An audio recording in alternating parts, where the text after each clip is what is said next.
El día de hoy se pretende exponer el concepto de inflación, al igual que ciertas definiciones relacionadas con el mismo, con el fin de posteriormente mostrar las reformas constitucionales de 1991 y su efecto en la inflación en Colombia. Según Oswaldo Gutiérrez Andrade, doctor en Ciencias Económicas, la inflación se define como el aumento continuo y generalizado de los precios de bienes y servicios en la economía durante un periodo de tiempo. Es decir, los precios de bienes y servicios se elevan y el poder adquisitivo disminuye. La inflación por demanda sucede cuando la demanda de los productos aumenta y la oferta no es capaz de cubrirla. Por ejemplo, cuando disminuye la tasa de interés de los préstamos ofrecidos por los bancos o cuando aumentan los salarios, las personas tienen más plata para gastar. Por esto, aumenta la demanda de los productos, pero muchas veces la capacidad de producción de la economía no puede suplir esta demanda. Por esto, se elevan los precios de los productos y hay más inflación. La inflación por oferta sucede cuando disminuye la oferta de un bien o servicio. Por ejemplo, cuando el costo de producción aumenta, los vendedores no pueden seguir vendiendo el mismo producto al mismo precio, pues esto generaría que no hubieran ganancias en su negocio. Por esto, dado que la demanda de los productos permanece constante, el mercado debe subir sus precios, y esto genera que haya inflación. Es muy importante entender cómo se mide la inflación en Colombia. Así pues, esta se mide a partir de los cambios porcentuales del índice de precios al consumidor en un periodo de tiempo. Este índice lo calcula el DANE a partir de los cambios en los precios de la canasta familiar. ¿Pero qué es la canasta familiar? La canasta familiar son los bienes y servicios consumidos usualmente por los hogares colombianos. Para el cálculo de este índice, cada uno tiene una ponderación diferente. Por ejemplo, los alimentos tienen un 15.5% y el agua, combustible o alojamiento un 33.12%. Es decir, si el precio de alguno de estos sube, el impacto en la inflación es mayor que si lo hace cualquier otro bien. Analicemos qué se buscaba con las reformas económicas de la Constitución de 1991. Con las reformas económicas de la Constitución de 1991 se buscaba dar mayor independencia al Banco de la República. Este banco es la autoridad monetaria, cambiaria y crediticia en Colombia, y su función principal es mantener el poder adquisitivo de la moneda, pero también se encarga de regular esta moneda y emitir la moneda legal colombiana. Con estas reformas que se presentan en los artículos 371, 372 y 373 del capítulo 6 de la Constitución de 1991, se pretendía también evitar la inconsistencia intertemporal en casos como en el ciclo electoral. Es decir, teniendo en cuenta que el control del Banco de la República lo tenía el Ejecutivo hasta antes de las reformas, se presentaba una inconsistencia intertemporal, en tanto el presupuesto del país no era suficiente para cumplir lo prometido por los candidatos durante su campaña. Por esto, una vez asumía en el cargo, el presidente podía tomar decisiones para financiar estos gastos y generar mayor inflación. Además, esto podía generar que el Ejecutivo usara la política monetaria para su propio beneficio. Con estas reformas se buscaba también la equidad, es decir, que el dinero conservara su poder adquisitivo. Para esto es muy importante tener una inflación baja, puesto que las personas de ingresos bajos solo disponen de su salario para cubrir sus gastos. Esto nos demuestra también porque cuando el Estado debe hacer una reforma económica es mejor subir los impuestos a aumentar la inflación, puesto que los impuestos se cobran a las personas de acuerdo a sus ingresos, mientras que la inflación sube los precios de igual manera para todas las personas. Es decir, cuando la inflación sube, las personas más afectadas son las de salarios más bajos, lo cual no es equitativo. Estas reformas buscaban también la eficiencia en la asignación de recursos. Esto se debe a que cuando hay una baja inflación, las personas se pueden dar cuenta de cuando los precios suben. Y en este punto, el mercado es el encargado de entre el 70 y 80% de la asignación de recursos. Mientras que si hay una inflación alta, las personas no se pueden dar cuenta de si los precios suben y el mercado ya no es el encargado de la asignación de recursos. Estos fueron algunos de los cambios que se hicieron en materia económica. Desde 1963 existía la Junta Monetaria, conformada por el ministro de Hacienda, el ministro de Desarrollo, el gerente del banco, el ministro de Agricultura y el jefe del Departamento Nacional de Planeación y Servicios Técnicos. Para que el control del banco ya no estuviese en manos del Ejecutivo, se creó en 1991 una junta directiva compuesta por 7 miembros que se encargaran de las decisiones en el Banco de la República. Pero ¿cómo funciona esta estructura? En el año 1991, el presidente César Gaviria nombró 5 codirectores en la junta.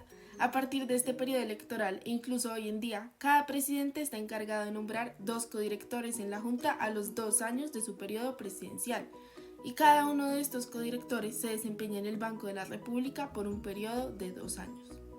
El sexto miembro de la Junta es el ministro de Hacienda, quien la preside, y el séptimo miembro es el gerente general elegido por la Junta. Sin duda, el hecho de que el ministro de Hacienda sea presidente de la Junta hace que haya una armonía entre las políticas del banco y las del gobierno.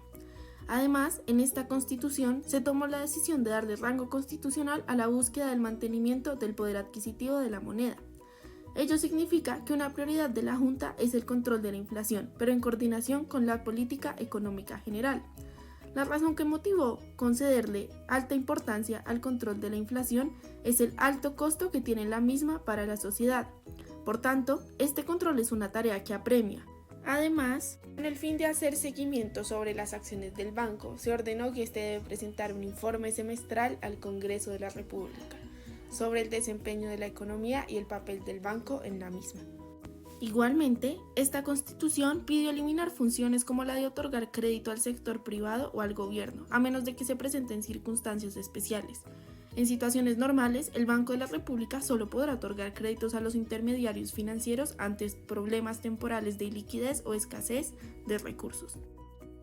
Por último, una de las políticas muy importantes que adoptó la Junta en 1991 fue que, teniendo en cuenta la inflación de más del 28% que se había presentado en 1990, el Banco de la República decidió adoptar una estrategia de estabilización que permitió independizar en alto grado la política monetaria de la política cambiaria. Un ejemplo de ello fue la creación de una banda cambiaria con un techo y un piso que cambiaban diariamente para que la divisa fluctuara entre ella, y así se lograba que la meta de devaluación fuera coherente con la inflación esperada. Esta banda se retiró en 1999, pues ya se había cumplido con el objetivo. Estas reformas tuvieron efectos positivos y negativos. Estos efectos se presentan a continuación. La Constitución de 1991 ha tenido efectos económicos importantes a nivel de la estabilidad de precios y de la sostenibilidad del endeudamiento público, siendo la reducción de la inflación y mantener la baja inflación dos de los principales logros económicos de la Constitución. Además, la independencia del Banco de la República ha servido como tecnología de compromiso para evitar la inconsistencia intertemporal en la política monetaria y cambiaria mediante los cambios en el ciclo electoral. De la misma forma, en la gráfica a continuación se puede observar que la inflación ha ido disminuyendo gradualmente a lo largo de los años y que hoy en día tenemos una inflación de país desarrollado, es decir, hace más o menos unos 20-30 años el país tenía una inflación de 2 cifras, mientras que ahora tenemos una inflación de solo una cifra. Como se observa en la gráfica, en 1990 hubo una inflación del 32.36%, mientras en el 2020 la inflación cerró con un 1.61%. Asimismo, la gráfica a continuación muestra la variación de la inflación desde abril del 2020 hasta enero del 2021. Se puede observar que esta ha ido disminuyendo gradualmente, no solo por los esfuerzos del Banco de la República de mantener una baja inflación, sino también por la baja en la demanda, que se dio a razón de la pandemia del COVID-19. Esto se debe a que la emergencia sanitaria no solo ha causado que las personas se queden en su casa, sino también que dejen de consumir productos que ya no consideran indispensables. Ahora se expondrán los retos en materia económica que tiene Colombia. Como se mencionó anteriormente, la inflación ha bajado bastante en los últimos meses. Lo anterior es sin duda un alivio para los consumidores, como lo señala Juan David Ballén, director de la Casa de la Bolsa. Sin embargo, es muy importante que el gobierno se centre en la creación de empleos, para que esta baja en la inflación no resulte en el desempleo. Porque claramente, como ya hemos visto, normalmente si los precios bajan, los ingresos de las compañías también pueden llegar a bajar, y esto causa el despido de sus empleados. Adicionalmente, como se dijo anteriormente, la baja inflación que presenta Colombia en este momento es efecto del énfasis de la política económica aplicada en 1991 a mediano largo plazo. Sin embargo, en este momento, por la pandemia del COVID-19, el gobierno ha tenido que implementar ciertos planes como el Plan Familia, el Plan Adulto Mayor y el Plan de Apoyo a Medianas y Pequeñas Empresas con el fin de mantener a flote la economía. Sin embargo, el gobierno en este punto está gastando más de lo que tiene, lo que genera el endeudamiento interno y externo. y esto puede llegar a hacer que suba la inflación. Entonces, para resumir, el problema que tiene Colombia en este momento es que necesita más dinero para poder financiar los gastos que tiene. Sin embargo, la única forma de hacerlo sin que suba la inflación y afecte a las personas que menos tienen es cobrando impuestos. ¿Por qué? Porque los impuestos se aplican a la persona dependiendo a lo que tiene. Es decir, las personas que tienen más plata van a pagar más impuestos.